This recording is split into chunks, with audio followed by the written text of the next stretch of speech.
I thank the gentleman. The gentleman from Utah is recognized. I thank the Chairman, and to all of you, appreciate what you do and how you do it. The IG community is so important to us. And Mr. Horowitz, I've had the good opportunity to visit with you on several occasions, and your presence and expertise and your team gives me great comfort that we're getting to the bottom of a lot of these things, and I wish you Godspeed in everything you're doing. I want to talk for a moment about the Bureau of Alcohol, Tobacco, Firearms, and Explosives, the ATF. We've had numerous issues with the ATF as a nation in the past.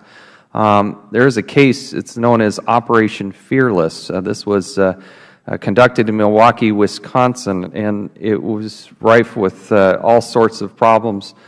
We had a theft of an assault rifle, 2 handguns from the primary undercover agent's government vehicle, the burglary of the undercover storefront, recruitment by ATF agents of an alleged brain-damaged man to coordinate gun deals.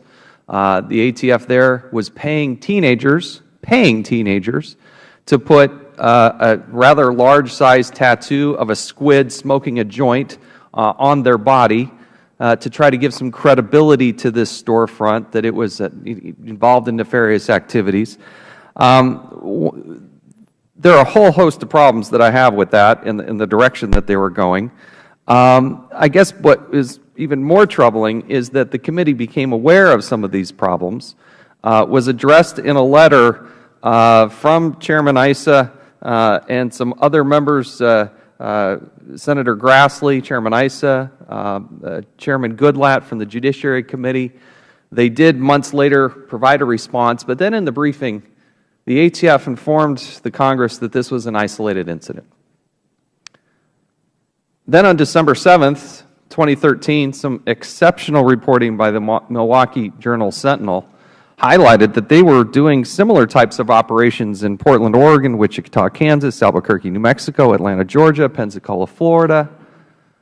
Are you aware of this case, and are you actively involved and engaged in reviewing it? I am aware of the case. I was aware initially of Operation Fearless that you indicated, and then the subsequent reporting about the broader concerns on storefront operations. We have initiated, in our follow-up review of the Fast and Furious report, a look at how the controls that supposedly have been put in place, how effective they were as to Fast and Furious issues, and also how effective they've been for storefront operations like this. When the additional information was developed about further storefront operations beyond Milwaukee, what we've indicated to the committee, to the chair and ranking member, and to our other oversight committees is we are looking at those issues, because there are so many, as you've indicated, to try and understand where we should be focusing our attention in our review. We have obviously limited resources, and we want to have the greatest impact, but we are aware and we are looking at the issue. For each of those cities as well? For the other operations, trying to get our arms around what's out there. We've asked for briefings. We've received briefings from ATF so that we can be better informed before actually launching the review. But we will be informing the committee and our other oversight committees of the steps we're going to take in light of this. Thank you, and I look forward to getting those briefings and understanding. To my colleagues here on the dais, I think one of the concerns here, it's an ongoing trend. In Operation Fast and Furious, we were told numerous times that there were no guns that were running. There were no guns that were released.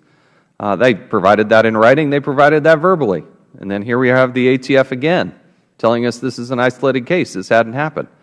The consequence of this, how we get to the bottom of it, I don't know exactly how to do that. I don't know if somebody has suggestions, but is this a trend that you see? Is this do you have any suggestions on how we deal with that?